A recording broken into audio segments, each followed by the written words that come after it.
The temperature that night was -23 degrees. The kind of cold that doesn't feel like cold anymore. It feels like pressure. Like the air itself is trying to crush you from the outside in.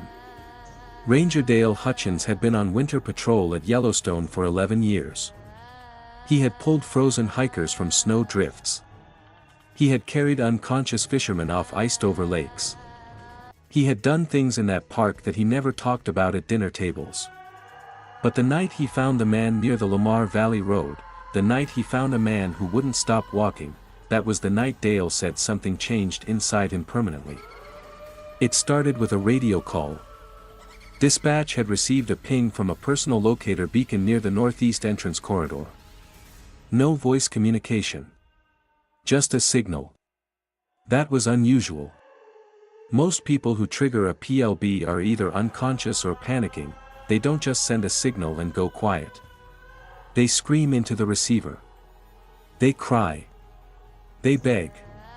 This one was silent. Dale geared up alone. His partner, Reeves, was down with frostbite from a rescue 2 days prior. The park was running thin that January, and there wasn't time to wait for backup. He took the snowmobile out into the dark. No moon that night. Just his single headlamp cutting a pale tunnel through absolute blackness. The temperature dropped another 2 degrees by the time he reached the signal coordinates. He stopped the snowmobile and killed the engine. That silence. Anyone who has stood alone in Yellowstone in deep winter knows that silence. It isn't peaceful. It's a pressure on your eardrums. It's the feeling of the world holding its breath. The geysers were too far away to hear. The wolves weren't calling. Even the wind had stopped. Dale stood up on the machine and scanned with his flashlight. Nothing. He called out. His voice disappeared immediately, swallowed by snow and cold and distance. Then he saw it. Movement. About 200 yards north of the road. A dark shape moving through the snow at a slow, steady pace. Upright. Human. Dale called out again. The shape didn't stop.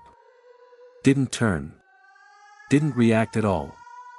He grabbed his pack and trudged after it. The snow was knee-deep off the road. Every step cost energy he didn't want to spend. But the figure kept moving, and at that temperature, a person without the right gear had maybe 40 minutes before their body started shutting down organ by organ. He closed the distance to about 50 yards. He could see clearly now with his flashlight. It was a man. Medium height. Wearing a jacket, not a winter jacket, not anything rated for these temperatures, just a regular canvas work jacket, jeans, and boots. No hat. No gloves. His arms were down at his sides. And he was walking. Not stumbling. Not weaving the way hypothermia victims usually do when they're starting to lose motor control. He was walking with a slow, even, deliberate pace. Like he was going somewhere specific. Dale shouted again. The man didn't stop. Dale ran. Post-holed through the snow, sucking frozen air into his lungs, and grabbed the man's arm. The man stopped. He turned. Dale described the face later in his incident report, and he chose his words very carefully because Dale was not a dramatic person. He was not someone who reached for hyperbole. He wrote, "Subject's face displayed no expression consistent with distress, pain, disorientation, or recognition. Eyes were open and appeared to be tracking normally. Skin was pale but not cyanotic. Subject did not speak when addressed, *. Dale asked him his name. Nothing. He asked if he was hurt. Nothing. He shone the light directly into the man's eyes. The pupils contracted normally. And then the man turned away and started walking again. Dale grabbed him harder this time. Got in front of him. Physically blocked his path. The man stopped again. Looked at Dale. Through Dale, really, the way a person looks at a wall. And then he stepped sideways, around Dale, and kept walking. Dale was now frightened in a way he hadn't been in years on the job. Not because the man was threatening. Not because he was violent. But because of what his body was doing, or rather, what it wasn't doing. At -23 degrees, exposed skin begins to freeze in under 10 minutes. This man's hands were bare. His ears were uncovered. His neck was exposed above the jacket collar. He should have been in agony.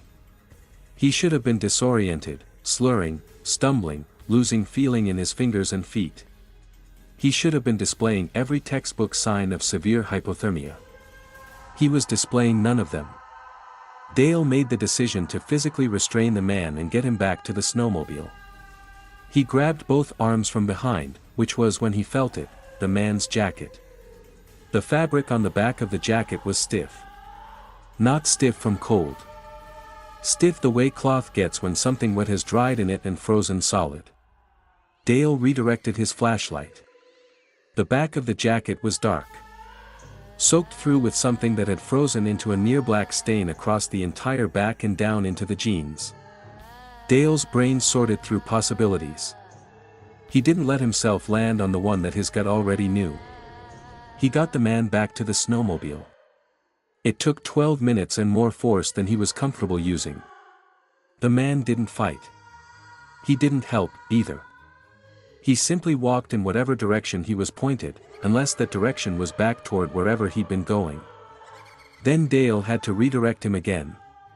Dale strapped him onto the rear of the snowmobile and drove back toward the ranger station. The whole way back, the man sat upright behind him. Not slumped. Not sagging. Upright. And Dale had the horrible, involuntary awareness of the man's face directly behind his right ear, pointed forward over his shoulder, watching the same dark trail Dale was watching. At the station, Dale got him inside and got the lights on and finally got a good look. The stain on the back of the jacket was blood. Dale had known it was blood. What he hadn't known, couldn't have prepared himself for, was the extent of it. The man had a wound on his back, a large, deep laceration that ran from his left shoulder blade down toward his hip. The kind of wound that required immediate surgery. The kind of wound that, in medical literature, you don't walk around with. The kind of wound that you die from. EMS arrived 22 minutes later. The paramedics who worked on the man in the back of the ambulance were quiet when they came back out for equipment. One of them, a woman named Sandra who Dale had worked with for years, stopped next to him in the cold before getting back in and said very quietly, "His core temp is 91. He's been outside in that for at least 3 hours with that injury. By every measurement I have, he should not be ambulatory. He should not be conscious. I don't know what to write on this form." The man survived. He had no memory of how he got the wound. He had no memory of being in the park. He had driven from his home in Cody that morning for reasons he couldn't explain, he just felt like he needed to go to Yellowstone. His wife confirmed he had left without a word, without proper clothing, without telling anyone. The wound was consistent with a large animal attack. No animal was ever identified in that area. Dale finished his incident report at 4 a.m. and sat for a long time in the station before going home. What stayed with him, what he mentioned years later when he finally talked about it, wasn't the blood, or the wound, or the medical impossibility of the man's condition. It was the walk. That slow, even, deliberate pace. Heading north. Heading deeper into the park. Whatever had been driving that man's legs through the snow at -23 degrees, Dale was certain of one thing. It wasn't the man himself. Because twice, when Dale had redirected him back toward the road, the man had briefly turned his head and looked back over his shoulder toward the dark valley behind them. And his expression, for just a moment, had changed. It had broken open into something raw and desperate and terrified. Like a man trying to run. Trapped inside a body that wouldn't listen.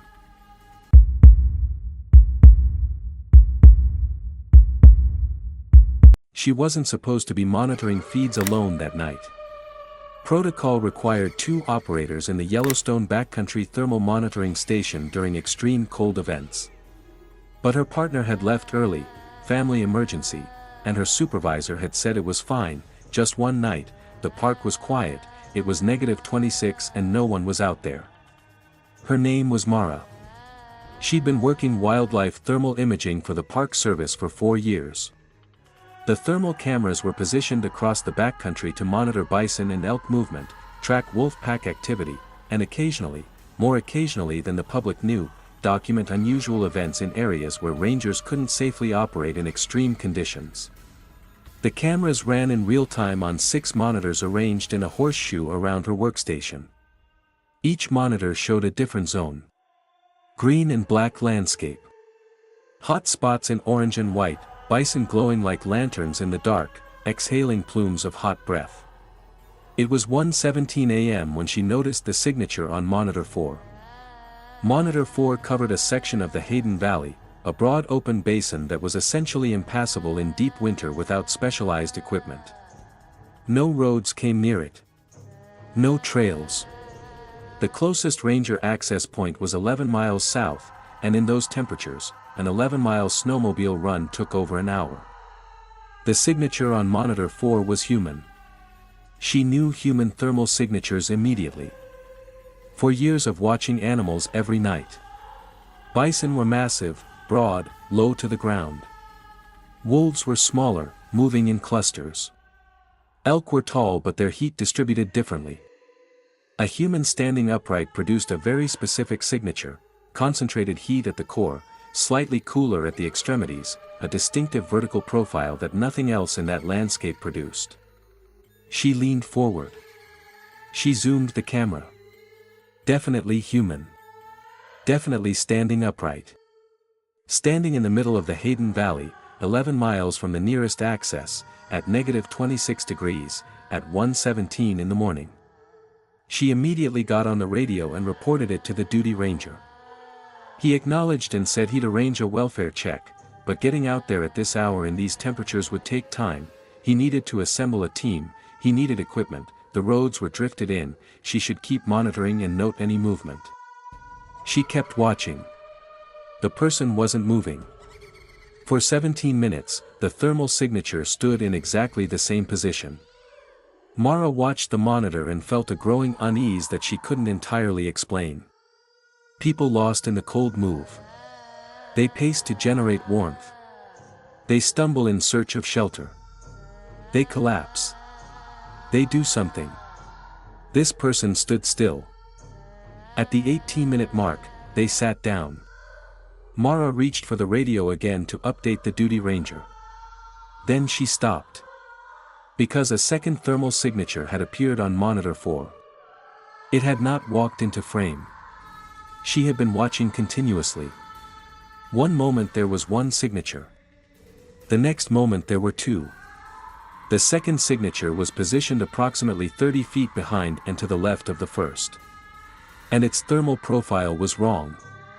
Not wrong in a way she could immediately name, just wrong in the way that something familiar seen at a bad angle suddenly looks unfamiliar. The heat distribution was off. Too uniform. No cooler extremities. No variation. Just an even, flat warmth that didn't pulse or shift the way a living body's heat signature shifted when it moved and breathed and circulated blood. She switched the camera to maximum zoom. The first signature, the human, sitting in the snow, appeared to be aware of the second. The person had turned their body, was facing in that direction. The second signature was still. Mara later struggled to describe the shape. She'd seen every animal in that ecosystem on thermal and she knew their signatures by heart. This wasn't a bison, which would have been larger and lower and hotter. It wasn't a wolf, which would have been small and quick. It wasn't an elk or a bear, bears were denning. It was large. Larger than a human. And it was standing upright. She radioed the duty ranger again. Told him there were now two signatures. Told him the second one wasn't identifiable. Told him her voice sounded steadier than she felt. He said they were mobilizing. She watched the monitors. For 4 minutes, nothing changed. Two signatures. 30 feet apart. both still. Then the second signature moved. It moved toward the first. Mara pressed forward against her workstation as if proximity to the screen would help her understand what she was seeing. The second signature closed the distance to the first slowly. Deliberately. And then it stopped. Directly behind the person sitting in the snow. The first signature didn't run. Didn't stand. Just sat there. Mara's hand was on the radio, but she didn't transmit because she didn't know what to say. She was watching something that she had no language for. For 6 minutes, both signatures remained motionless. Then the second one was gone. Not walked out of frame. Not moved away slowly. Gone. The monitor showed one signature where there had been two, and Mara rewound the footage and watched it 3 times, and the second signature simply ceased to exist at 1:44 a.m. without moving in any direction. The Rangers reached the person at 3:09 a.m. He was alive. Barely. Severely hypothermic, core temp of 88 degrees. He'd been out there for an estimated 4 hours. He was conscious enough to speak, and what he said to the first ranger on scene was documented in the incident report. He said someone had been with him. Sitting with him. Keeping him company. He said he hadn't been alone. He said it in a calm, reassured way, not the confused rambling of a hypothermic patient but a calm, clear statement. He said he wasn't scared out there because he hadn't been alone. He was evacuated and survived. Mara filed her incident report and attached the thermal footage. She included a timestamp note, second signature present from 1:35 a.m. to 1:44 a.m. The Rangers had found the man at 3:09 a.m. He had been there, by his own account, since before midnight. Which meant for over an hour before the second signature appeared, he had been completely alone in the Hayden Valley at -26 degrees. And whatever kept him alive long enough to be found, whatever sat behind him in the snow for 9 minutes at 1 a.m. in the dark in the middle of Yellowstone. The thermal camera showed it had no heartbeat. Because heat signatures from living things pulse. They shift. They breathe. The second signature on monitor 4 had been perfectly, completely, impossibly still.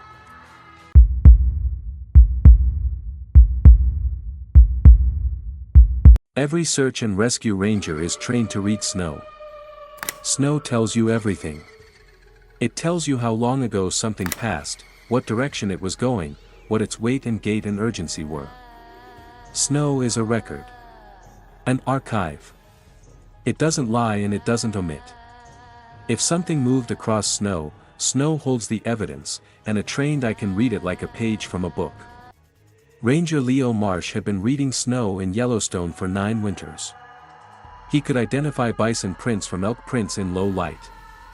He could tell you if a wolf was running or stalking from the depth and spread of its stride. He had once followed a set of human tracks for 6 miles through a whiteout and found a hypothermic teenager alive because he understood what the drag in the snow between footfalls meant about how fast the boy was losing muscle control. The night of January 14th was -28 degrees. The coldest night that winter. Leo was called out for a missing snowshoer. A man named Robert Fenn, 61 years old, had gone out that morning and hadn't returned to his rental cabin by dark. His wife had called it in at 8 p.m. By 10 p.m., Leo was in the field. The snowshoer's tracks were easy to find. Fresh snow had fallen through the afternoon and then stopped, so the prints were clean and readable, pressed into the surface by the wide aluminum frames of the snowshoes. Leo followed them northeast from the cabin, through a stand of lodgepole pines, down a gentle slope toward a creek drainage. And then something happened that, in 9 winters of tracking, had never happened to Leo before. The tracks stopped. Not gradually. Not the way tracks stop when someone turns around and walks back. The footprints went north, 1, 2, 3, 4, and then on the 5th step, they simply ceased. The 5th snowshoe print was there in the snow, clear and deep and fresh. And then nothing. Undisturbed white surface extending in every direction. No 6th step. Leo stood with his flashlight aimed at the last print for a long time. He checked the perimeter in expanding circles. Maybe the man had jumped sideways, landed on a buried rock or log and left no impression. Maybe wind had filled in subsequent prints. But the snow between the last print and any possible solid surface was 10 feet minimum, and a 61-year-old man couldn't have jumped 10 feet in snowshoes. Leo radioed in. Reported the anomaly calmly. Got told to keep searching. He kept searching. He found Robert Fenn 40 minutes later, 1.2 miles to the southeast, which was in the opposite direction from where the tracks had been leading. Robert was alive, sitting against a tree, and when Leo reached him and got the emergency blanket around him and started warming him up, the first thing Robert said was, "I couldn't move. Something wouldn't let me move." Leo thought this was hypothermia talking. Hypothermia causes confusion, paranoia, delusions. He focused on getting the man warm. But Robert was not confused. His speech was clear. His eyes were focused. His core temp was low but not catastrophically so, 92 degrees, serious but not at the level where hallucinations were expected. On the snowmobile ride out, Robert told Leo what he remembered. He had been walking through the trees when he stopped to check his compass. While he was standing still, he became aware that something was watching him from behind. He didn't hear it. He didn't see it. He felt it the way you feel a presence in a dark room, a certainty that arrives without evidence and cannot be reasoned away. He said he turned around very slowly. He said there was nothing there. Just the trees and the dark. But the feeling didn't leave. And then he said his body stopped responding. Not in the way cold stops a body, his muscles weren't seizing, he wasn't losing sensation. He said it felt like a decision had been made for him. Like someone had reached in and turned off the part of him that controlled movement. He was standing in the snow, fully conscious, completely aware of the cold, completely aware of his situation, completely unable to make his legs work. He stood like that for what he estimated was 20 minutes. And then, he said, the feeling lifted. Whatever had been behind him was gone. He knew this the same way he'd known it was there, without evidence, without reason, with absolute certainty. And his legs worked again. And he walked. In a direction that felt chosen for him rather than by him, southeast through the trees, until he found the base of the tree where Leo found him. Leo filed his incident report. He included the description of the tracks, the way they simply ended, because a complete incident report required documentation of all relevant details. His supervisor called him the next morning about the report. Read it back to him. Asked him if he stood by the track description. Leo said yes. His supervisor was quiet for a moment and then said, "You know that's not possible, right? Tracks don't just end." Leo said he knew. His supervisor asked him to amend the report to reflect that wind erosion had likely obscured subsequent prints. Leo thought about it for a long time. Then he said no. He said he had been reading snow for 9 winters and he knew the difference between wind erosion and undisturbed surface, and the surface beyond the last print was undisturbed, and he would not write otherwise. His supervisor let it go. The amended report was never filed. But the original report, with the track description intact, sits in the Yellowstone Incident Archive. Somewhere in a filing cabinet in a ranger station, there is a document that officially records, in the language of a trained, experienced, professional search and rescue ranger, that a man's footprints walked north and simply stopped. And the man was found 1.2 miles in the opposite direction. And he said he couldn't move. And something was behind him. And then it wasn't. And his legs worked again. Leo still works in Yellowstone. He still reads snow for a living. But he said that after that night, whenever he's tracking in the field and following a set of prints, he has to fight an urge he never had before. A new instinct. An awareness that sits at the back of his skull no matter how focused he is on the tracks in front of him. The urge to stop. And look behind him. Because someone, something, Taught him that tracks can end without reason and without warning. And the thing that stops them doesn't leave prints of its own.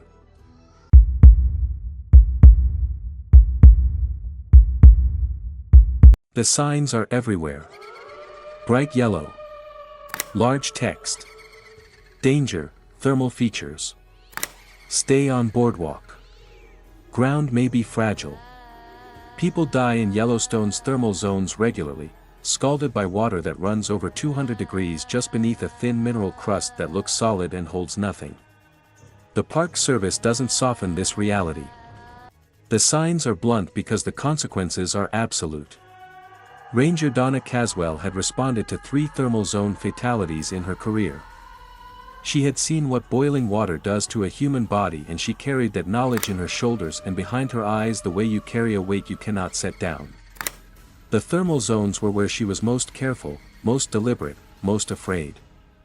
Which is why the call on the night of February 2nd hit differently than other calls. A missing hiker. Female. 34 years old. Had gone out that morning and failed to return. Last known location, per her GPS watch data, was in the Old Faithful Thermal Basin. The watch had stopped transmitting at 2:14 p.m. Temperature at search time, -21 degrees. Donna went in with a 2-person team. The thermal basins at night in winter are disorienting in a way that's difficult to explain.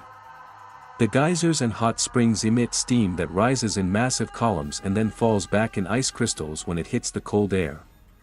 The ground fog is constant and thick. You can see 6 feet in front of you and nothing beyond. The boardwalks are there, but they disappear into white vapor 20 feet ahead. They spread out carefully. Moved slowly. Called the woman's name. Donna's flashlight played across the steam and achieved almost nothing. The light scattered and diffused in the vapor. It was like trying to see through a white curtain. At 11:40 p.m., Donna heard something. Not a voice. Not a cry for help. A sound she couldn't immediately categorize, a low, rhythmic sound coming from the east, from deeper in the basin, from an area off the boardwalk where no one should have been able to stand. She stopped her team. Held up her hand. They all heard it. Donna described it later as similar to humming. Not human humming.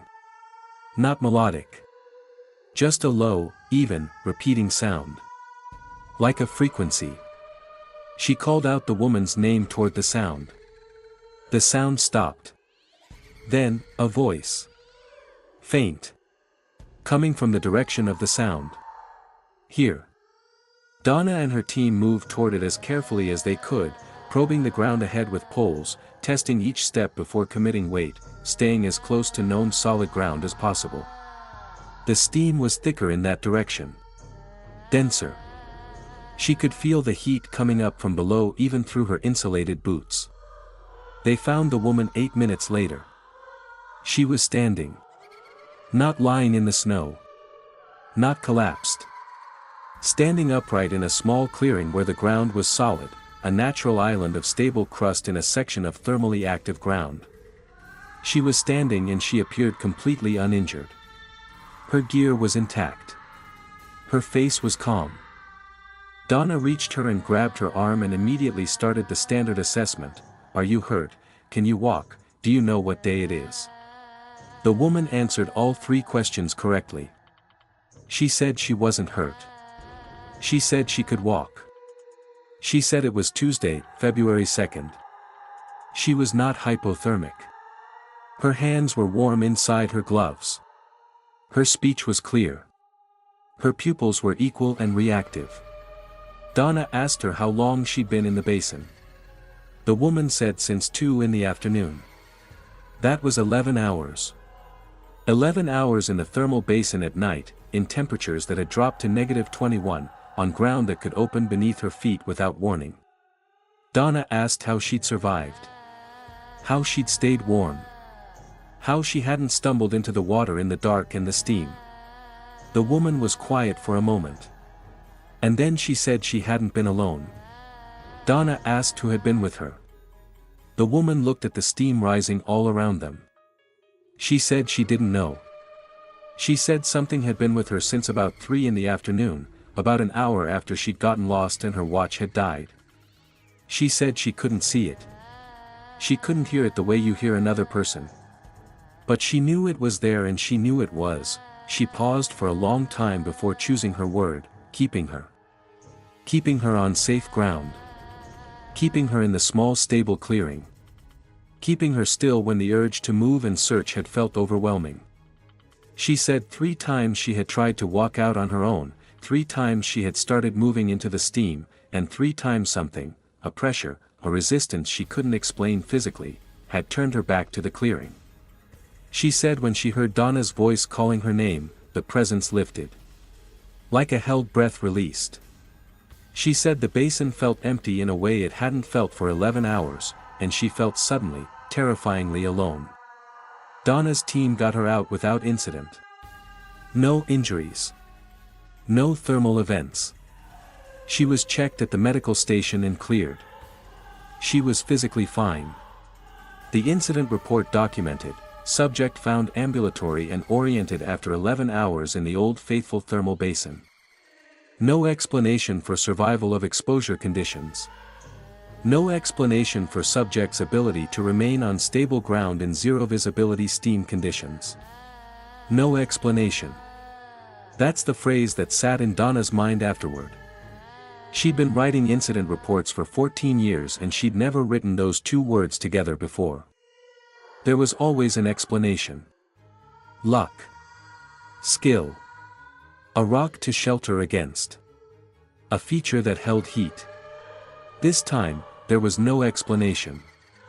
There was only a woman standing unharmed in the middle of a place that should have killed her 11 times over, saying something had been with her. Something that left when help arrived. As if it had been waiting. As if it had known help was coming. As if its job was done.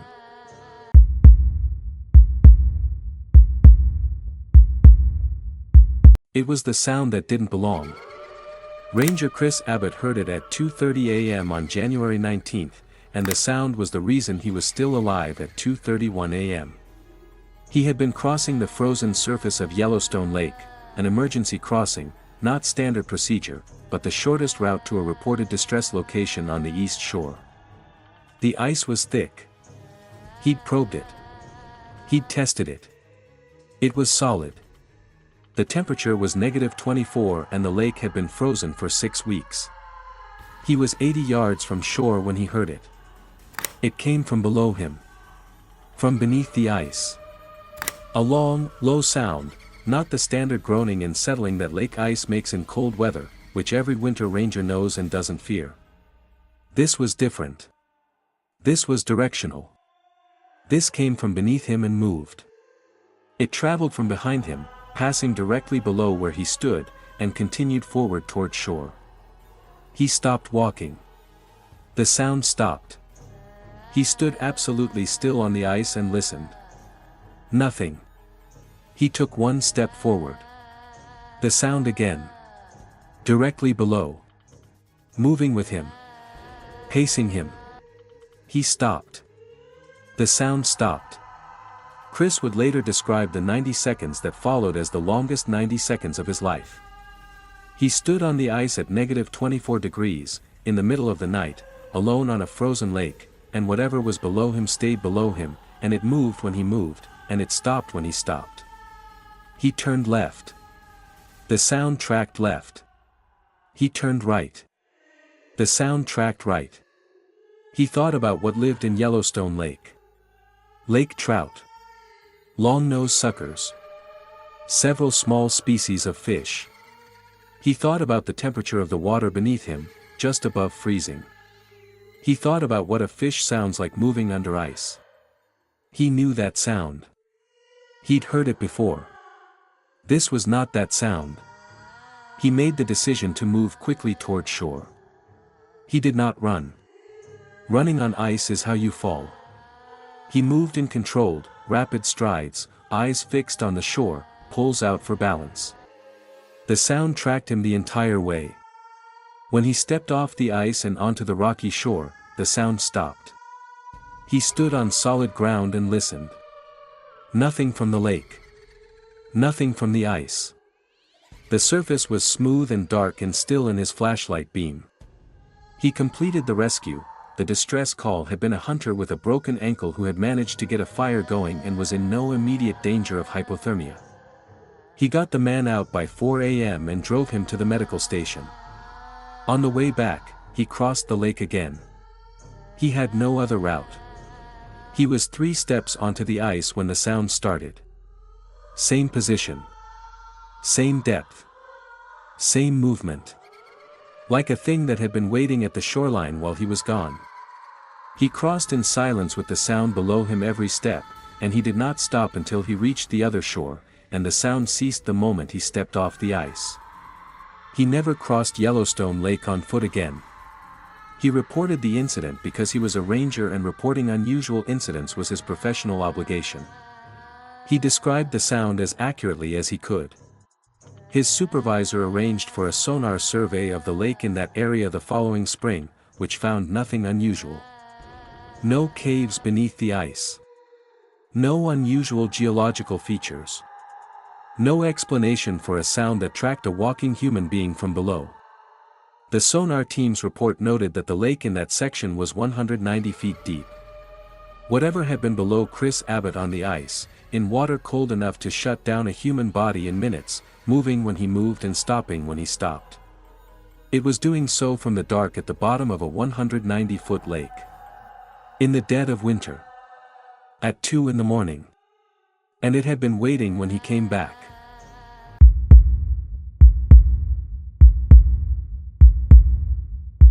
The 2 rescuers heard her before they saw her. She was shouting, but not for help. She was issuing instructions. Specific, urgent, repeated instructions in a strong, clear voice.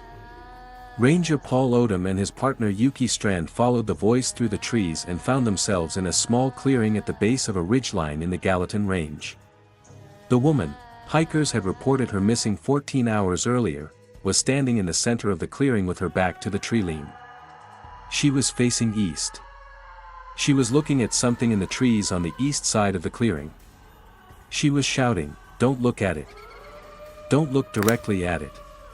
Keep your eyes down." Paul and Yuki emerged from the tree line on the north side. The woman registered them immediately.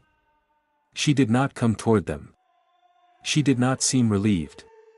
She looked at them with an expression Paul would describe as controlled fear, the face of someone managing a dangerous situation rather than being overwhelmed by it. She said, quickly and quietly, "Keep your eyes down, don't look at the east tree line." Paul said, reasonably and calmly, that they were rangers and they were here to help her and could she tell them if she was hurt. She said she wasn't hurt. She said she'd been keeping the thing on the east side of the clearing there for 6 hours. She said it would not come into the clearing if she faced it, but if she looked away, it moved. She said she tested this. She said she knew what she was saying sounded wrong. But she needed them to not look at it because she didn't know what happened if more than one person looked at it. Temperature, -22. This woman had been in the field at -22 for 14 hours. Paul's first professional instinct was hypothermia with psychosis. It happens. Severe hypothermia produces delusions, paranoia, hallucinations vivid enough to seem completely real to the person experiencing them. He started to raise his flashlight toward the east tree line. The woman said, "Please." Something in the way she said it made Paul stop. Not a word about what stopped him in his report. Just, "I elected not to direct my flashlight toward the east tree line at that time." They got the woman between them. Yuki was on her right, Paul on her left. They began walking north toward the tree line they'd come from. The woman continued facing south and east as they moved, turning to keep her eyes on the eastern side of the clearing until the trees of the north tree line were around them and the clearing was no longer visible. She exhaled. They moved quickly back to the snowmobiles.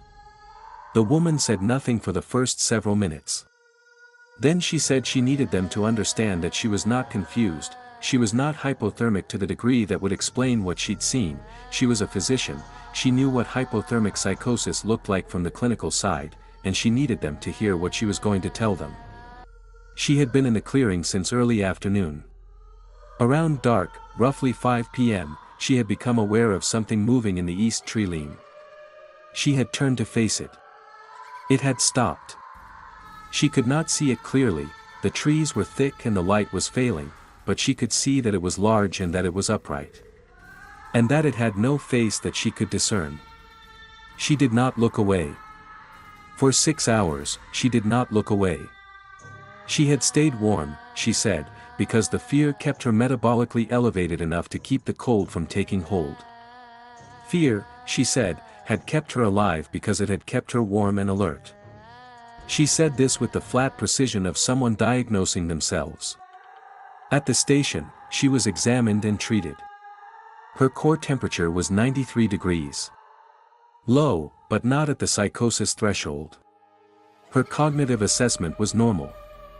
Paul went back to the clearing with Yuki 2 hours later with better lights. Standard procedure: document the rescue location, assess any hazards. The clearing was empty. The east tree line was dense and dark. Paul directed his flashlight into the trees. He did it steadily, methodically, the way he'd been trained. He saw nothing. But in the snow between the east tree line and the center of the clearing where the woman had stood, there was a disturbance. A section of compressed snow. A place where the surface was disturbed the way snow gets disturbed when something heavy shifts its weight back and forth for a long time in one spot. Like something standing in one place. And watching. For 6 hours. They photographed it and included the photographs in the incident report. The compressed snow was approximately the size and shape of the base of a very large upright figure. With no tracks leading to it or away from it. It had stood there. And when the woman stopped watching it, it left. The same way it arrived. Without a trace.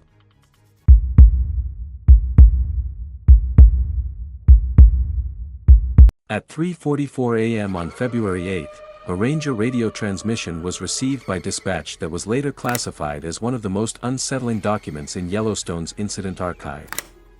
The transmission came from the personal radio of Ranger James Fallow, who had been on solo patrol in the Beckler region, the remote southwestern corner of the park, accessible only by snowmobile in winter, far from any road or facility. The dispatcher on duty was a woman named Carol. She knew James's voice. She'd worked with him for 3 years. The transmission began normally. James gave his position, said he had found the missing snowmobiler he'd gone out to look for, a man named Garrett Pike, and that Garrett was in serious condition and needed evacuation. This was expected. Carol began logging the call and contacting the medevac team. Then James said, "Something followed me out here." Carol asked him to repeat. He said, "I've been out here for 6 hours. Something has been following me for the last 4. I need you to know that." Carol asked if he was in danger. She used the standard language: "Are you threatened? Do you need immediate assistance? Code 3. James was quiet for a moment. Then he said, "I don't know. I don't know if threatened is the right word. It doesn't do anything. It just follows." Carol noted in her log that his voice was calm. Not panicked. Not the halting speech of a hypothermic man losing his words. Calm and deliberate, like someone making sure information was recorded accurately. He said, "It's outside the wind break right now. I've got Garrett in a thermal shelter. I'm watching through the gap. It's just outside the light. It's been there for 2 hours." Carol asked him what it looked like. He said, "Tall. Standing on 2 legs. Not moving. Watching the shelter." Carol asked if it could be another person, a second lost hiker, someone who needed help. James said, "I went to it. An hour ago. I walked to it with my flashlight. When I got within 10 feet, it wasn't there anymore. But I could feel it behind me. So I went back inside." He paused. "Then, I just want this documented. Whatever happens tonight, I want it documented that it's been following me since the Beckler Meadows. And it's here now. And it's waiting. Carol told him the team was coming. 40 minutes, maybe 50. James said, okay. There was a long pause. Carol stayed on the line. James said, very quietly, it moved closer. Carol told him to stay in the shelter, stay with Garrett, keep the line open. James said, okay. And then he said, Carol, if I don't talk again, make sure this is in the report. Carol told him to stop talking like that. She told him the team was on the way. She told him he was going to be fine. James said, I know. I just need it in the report. Carol said it would be in the report. James said, thank you. The line stayed open. Carol kept it open. She could hear wind. She could hear the faint sound of Garrett's breathing if she turned the monitor up. She could hear James's own breathing, measured and steady. 47 minutes later, the rescue team reached the shelter. James was inside with Garrett. Both alive. James was sitting with his back against the shelter wall, facing the entrance, a flare gun in his lap. He appeared completely calm. The team asked him what had happened. He said it had left about 20 minutes before they arrived. Just gone. He'd looked out through the gap and the space outside the shelter was empty and the feeling, the specific feeling of being watched that he'd carried for 4 hours, was gone. Like a switch had been flipped. Garrett was evacuated and survived. James refused evacuation. He insisted on riding back himself. He said he was fine. Carol's log of the radio transmission was included in the incident report. The incident report went up the chain of command in the usual way. Somewhere between the field report and the final official document, the section containing Carol's transcription of the transmission, the part where James described the tall figure, the approach, the thing watching from outside the shelter, was condensed into a single sentence. The official record states, Ranger Fallow reported possible visual disturbance, attributed to fatigue and temperature stress. No further investigation indicated, Carol kept her original log. She still has it. She said James never talked about that night. Not once.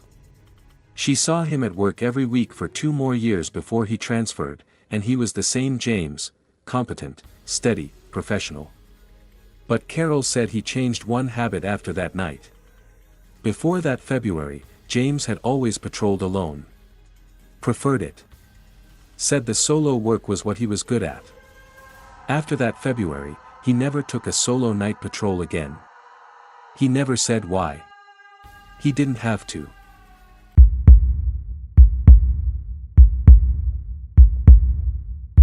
The last entry in Ranger Sasha Corellis's field log for January 27 was written at 11:52 p.m. It was 7 words. She returned to the station at 1:17 a.m. The log was tucked in her jacket pocket. It was standard procedure to log entries throughout a patrol, location, conditions, observations. Her previous entries had been normal, departure time, route conditions, temperature readings, notes on a bison herd she'd observed near the Firehole River. And then the last entry, at 11:52 p.m. 7 words. It is standing at the tree line. The rescue that had brought her out that night was a pair of backcountry skiers who had failed to return to their permit-registered campsite. Sasha had found them at 11:14 p.m., both alive, one with a sprained ankle and one with early hypothermia. She'd administered field treatment and radioed for snowmobile support and was preparing them for extraction. At 11:52, she had made a log entry. At 1:17 a.m., she arrived back at the station. Somewhere in that hour and 25 minutes, there was a gap. A gap no one questioned immediately because she had 2 injured people to manage and an extraction to coordinate, and those things take time. But the log entry was noticed the following morning when the field logs were collected and reviewed, because it was anomalous. It was not a condition update, it was not a position fix, it was not a standard notation of any kind. It was 7 words that described an observation. Her supervisor asked her about it. Sasha said she had been preparing the two skiers for extraction when she became aware of something at the tree line approximately 80 yards north of her position. She said she had logged it as a standard observation because she didn't know what else to do with it in the moment. She was asked to describe what she'd seen. She said it was large, upright, darker than the trees behind it, which she noted was not something she could fully explain because the trees behind it were dark and the sky was dark and she wasn't sure how something could be darker than the backdrop behind it, but it was. She said it was still. She said she watched it for approximately 4 minutes and it did not move. She was asked if it could have been a tree, a shadow, a trick of the light. She said she had asked herself those questions for 4 minutes while watching it. She said she had no answer for any of them. She was asked why she hadn't investigated. She was quiet for a moment. Then she said, "Because I had 2 people with injuries who needed me. And because something told me not to." Her supervisor asked what she meant by something told her. She said she couldn't explain it better than that. A certainty. The same certainty she sometimes felt in technical rescues, the certainty that told her to take one route instead of another, to test ice before walking, to pause before making a cut. The part of her training that had become instinct. That part said do not move toward the tree line. She didn't move toward the tree line. When the snowmobile support arrived at 12:03 a.m. and the extraction began and there were engines and lights and voices and movement, she looked toward the tree line. It was empty. Whatever she'd seen at 11:52 p.m. was gone. Her supervisor told her to file a supplementary observation report, which she did. It matched what she described verbally. The supplementary report was reviewed and filed. But the field log itself, the physical log book with her handwriting, was kept. Not archived in the standard system. Kept. Her supervisor had it on his desk for 3 days before he put it in a drawer. He didn't explain why. He didn't say anything about it. But his assistant noticed that during those 3 days, the supervisor came in early and stayed late, and he kept the log on the desk in front of him, and sometimes he would pick it up and read those 7 words, and then put it down again. 7 words that a trained, experienced, unrattled search and rescue ranger had taken the time to write at midnight in -21-degree cold, with 2 injured people in her care, in a field log that she knew would be reviewed by her command. 7 words she had chosen deliberately. Carefully. Not, "I see something." Not, "Something is here." Not, "Possible animal at tree line." 7 words that said exactly what she meant, in the only order that made sense of what she'd seen. It is standing at the tree line. The field log is still in that drawer. The drawer is never locked. But no one opens it.